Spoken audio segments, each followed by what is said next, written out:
first start with chopping up the tomatoes.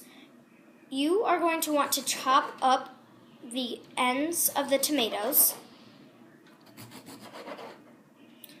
Salsa comes from the Spanish word sauce, and salsa is traced back to the Aztecs and the Mayans and the Incas.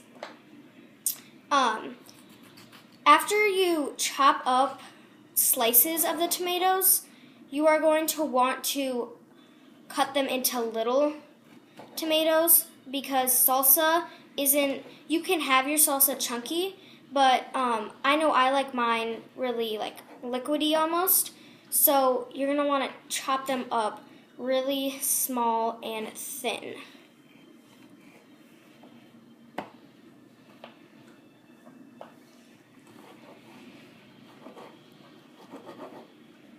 Spaniards, they first encountered tomatoes in their conquest of Mexico in 1519 to 1521, and this marked the beginning of history of salsa. Next, you're going to want to chop up the pepper. You're going to want to there's many ways to chop the pepper, but I like to do it from the side and cut off all of the actual pepper because there's a lot of seeds in the pepper. I actually don't personally like pepper, but I do like it in salsa because it just gives it a little almost spice to it. So after you chop up the main part of the pepper, you're going to want to do what you did to the tomato, and that is chop them into slices and then put them into they don't have to be really small, but they should probably be small enough so it's not really chunky like when you dip your chip in, because some salsa is just completely liquid and it's just all of the ingredients were blended together and it was just liquid, and I don't like mine that way. I personally love salsa, and I know a lot of my family likes it too. I usually have it as an appetizer before a meal, or I have it with a meal. It can be used in many ways. It's not just an appetizer. It can also be a snack. I sometimes have it for a snack too.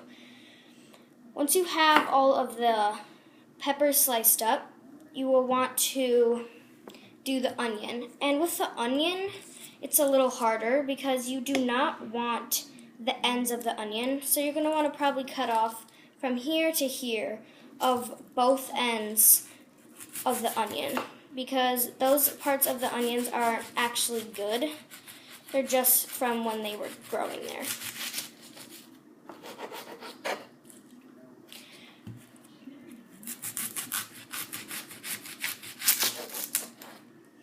And I would, again, slice them. And you do not need much onion in your salsa, but I would slice them into slices kind of like this, and then just cut them up like you did to the onion. And these cut a lot better because, as you see, it's like a spiral. There are many onions in each one, and they cut off like this, so you could take it out and just cut it like this. And like I said, you don't need a lot of onion in the salsa because the onion, it just gives it a little more taste.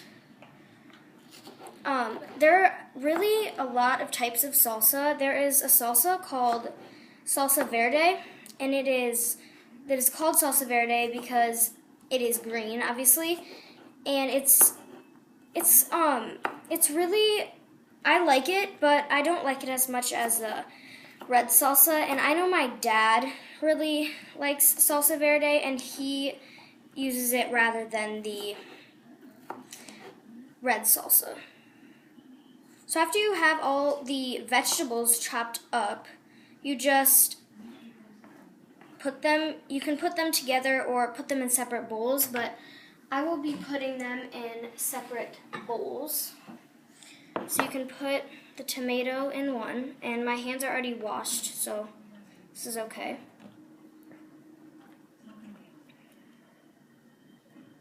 And the pepper in another.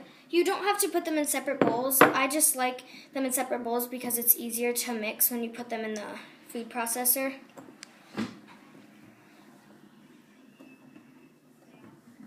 And last, the onion. Like I said, you don't need a lot of onion, so you don't have to put a lot in the bowl. You can cut up as much as you want, but you don't have to put a lot in the bowl.